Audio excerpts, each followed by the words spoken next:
D G I S I general Faiz Hameed army chief general Qamar Javed Bajwa के दस्ते राज और इमरान खान के ट्रबल शूटर की हैसियत रखते हैं। चुनाचा दोनों की ये मुश्तरका ख्वाहिश थी कि वो अगले साल आर्मी चीफ के लिए क्वालिफाई करने वाले 4 सीनियर लेफ्टिनेंट जनरल्स की फहरिस्त में शामिल हों। आर्मी की रिवायात और अब नए आर्मी रूल्स के मुताबिक ये जरूरी है कि उन्होंने कम से कम 1 साल कोर कमांड किया हो। चुनाचा आर्मी चीफ ने इस मामले पर इमरान खान से मुशावरत जुलाई में शुरू की थी। इमरान खान ने पहले ये तजवीज दी कि आईएसआई को कोर बना दिया जाए, लेकिन इन्हें बताया गया कि ऐसा मुमकिन नहीं। अब वजीर आजम की हैसियत से इमरान खान अपना हक जताते हैं, लेकिन आईएसआई का कोर बन जाने की सूरत में वो सिर्फ और सिर्फ आर्मी चीफ के जेरे कमांड रहता और इससे वजीर आजम का ताल्लुक यकसर खत्म हो जाता। फिर उन्होंने ये ख्वाहिश जाहिर की कि दिसंबर तक इन्हें रखा जाए, लेकिन आर्मी चीफ ने इन पर दोबारा वाजे किया और खुद जनरल फैज हमीद ने भी इन्हें समझाया कि अगर वो दिसंबर में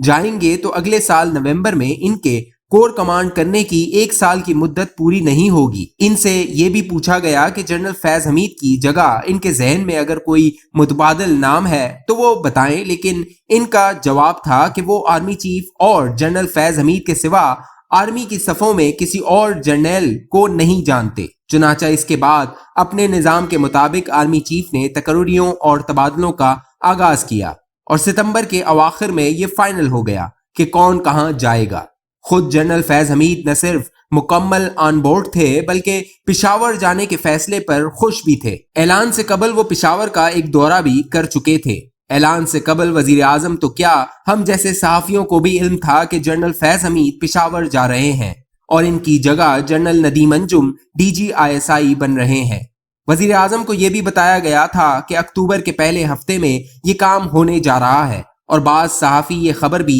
दे चुके थे कि फलां तारीख को कोर कमांडर मीटिंग होगी और इसके अगले दिन आर्मी चीफ और वजीर आजम की मुलाकात के बाद नई तकर्रियों का ऐलान होगा। टेलीफोनिक राब्तों के अलावा ISI हेडक्वार्टर में ब्रीफिंग के दौरान भी इमरान खान और जनरल बाजवा इकट्ठे शरीक रहे, लेकिन किसी भी मौके पर इमरान खान ने कोई सवाल नहीं उठाया। चुनाचा 6 अक्टूबर को जब आर्मी चीफ इमरान खान से मिलने के लिए जा रहे थे तो इनके वहमो गुमान में भी नहीं था कि इनकी तरफ से कोई एतराज उठाया जा सकता है। DGISI के अलावा बाकी पोस्टिंग से चूंकि वजीर आजम का कोई ताल्लुक नहीं बनता, इसलिए इनकी प्रेस रिलीज ISPR ने पहले जारी कर दी, जबकि DGISI के ऐलान के लिए 2 बड़ों की मुलाकात का इंतजार होने लगा। लेकिन पुरस्रार तौर पर खान का जहन रात को यू टर्न खा चुका था। ताहम बजाय इसके कि वो आर्मी चीफ से साफ कहते कि फलां जगह फलां वजह से इनकी सोच बदली है, वो उल्टा बच्चों की तरह नाराज हुए। दूसरी तरफ आर्मी चीफ चूंकि मुतमईन थे कि सब तकर्रियों पर इमरान खान को कोई एतराज नहीं और ये कि सब मामलात में वो ऑन बोर्ड हैं, इसलिए DGISI की प्रेस रिलीज को भी पाइपलाइन में रखा गया था और मुलाकात होते ही ISPR ने इनकी तैनाती की प्रेस रिलीज भी जारी कर दी। इधर इमरान खान ने अपनी मीडिया टीम के जरिए तनाज़े और अपनी नाराजगी की खबर लीक करा दी और साथ ही कोर कमेटी और काबीना की कमेटी बराए कौमी सलामती का इजलास तलब करके ये खबर फैला दी कि वो इन फोरम्स पर इस इशू को डिस्कस करेंगे। आर्मी चीफ और इमरान खान की मुलाकात में तलखी की खबर सुनकर खुद जनरल फैज हमीद इमरान खान के पास पहुंचे और समझा बुझाकर इन्हें बताया कि वो कोर कमेटी और कौमी सलामती कमेटी में ले जाकर इस तनाज़े को तूल न दें। दोनों फोरम्स पर डिस्कस न करने की हद तक तो उन्होंने जनरल फैज हमीद का मशवरा मान लिया, लेकिन नोटिफिकेशन के लिए तैयार न हुए। इनका ख्याल था कि माजी की तरह तनाज़ा बनाकर वो अस्करी इदारों को दबाव में ले आएंगे और आखिर में मान लिया जाएगा कि चलो ठीक है,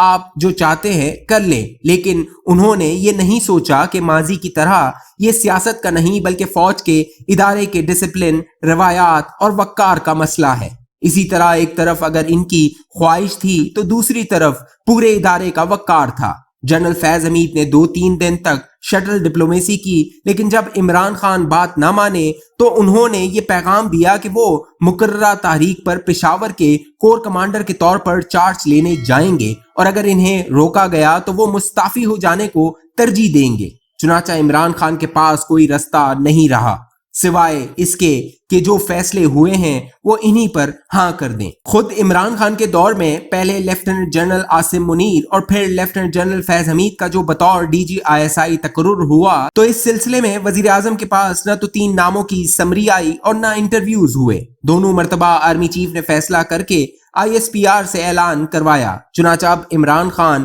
بن گلی میں پھنس گئے ہیں، اپنے لیے فیس سیونگ کا رستہ ڈھونڈ رہے ہیں، لیکن دوسری طرف فوج اور ISI کو بھی بن گلی میں لے گئے ہیں، کیونکہ ایک دن کیا ایک گھنٹہ فوج کے امیج اور وقار کے لیے باری ثابت ہو رہا ہے۔ وزیر اعظم نے آرمی چیف سے بھی وعدہ کیا ہے اور ثالثی کرنے والے اپنے وزراء سے بھی کہ وہ جنرل ندیم انجم کے نام ہی کی منظوری دیں گے، لیکن جب ان سے دستخط کا تقاضا کیا جاتا ہے تو عمران خان چند روز صبر کا کہتے ہیں، لیکن اس صبر کی منطق نہ وہ اپنے وزراء کے سامنے پیش کر سکتے ہیں اور نہ ان کے وزراء قوم کو سمجھا سکتے ہیں۔ ان حالات میں جب میڈیا والے قیاس کرتے ہیں یا پھر خود ان کے ارد گرد لوگوں اور وزراء کی فراہم کردہ اطلاعات کے مطابق کسی اور دنیا کی طرف اشارہ کرتے ہیں، تو ان کے وزراء اور سوشل میڈیا بریگیڈ گالیم گلوچ اور دشتام ترازی پر اتر آتے ہیں۔